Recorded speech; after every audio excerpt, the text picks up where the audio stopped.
ဂျွန်ဝန်ထက်ကွာမသွားခင်စာချုပ်ကိုလက်မှတ်ထိုးပြီးတာနဲ့အင်ရှင်ကသူ့ကိုချိန်စာတပ်လိုက်တယ်။တေဆုံးသူကိုမလေးစားဘူးဆိုရင်တနေ့မဟုတ်တနေ့မိုးကြိုးထီလိုက်မယ်လို့ပြောလိုက်တာပါ။ဒါပေမဲ့ဂျွန်ဝန်ကတင်းငင်စွာပဲပြန်ပြေးတယ်။ကျွန်တော်အရန်ပုံမှန်ပါပဲ။အပြစ်ရှိတယ်လို့ခံစားစရာမရှိဘူးလို့ဆိုလိုက်တယ်။ကားစီရောက်တော့ဂျွန်ဝန်ကအတွင်းမှုဂိမ်းကိုထီးမို့ဘေးချထားဖို့ပြောပြီးမိုးရွာထဲမှာလက်နက်ဖတ်ချန်ကစိန်ခေါ်တယ်လို့ရက်နေလိုက်တယ်။ဒါပေမဲ့မိုးကြိုးကသူ့ကိုမထိပါဘူး။သူကပြန်လှည့်ပြီးထက်ခွာသွားခဲ့တယ်။အဲ့ဒီနေရာမှာတော့အင်ရှင်က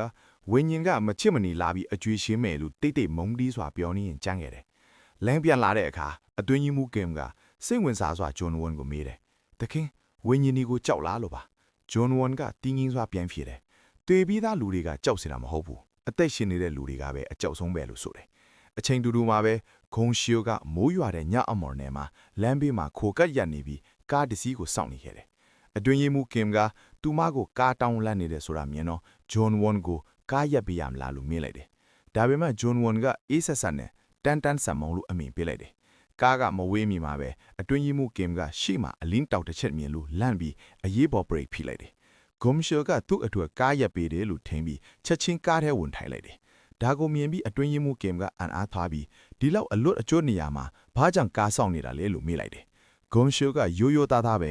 မိုးကျူးမထီအောင်ဝင်းရင်တကောင်ကဒီနေရာကိုခေါ်လာတာပါလို့ပြန်ဖြေတယ်။အဲ့ဒီနောက်ဂျွန်ဝန်ကိုလှည့်ကြည့်ပြီးအတိတ်ပဲရှိတဲ့စကားတစ်ခုပြောလိုက်တယ်။မိုးကျူးကိုရှောင်း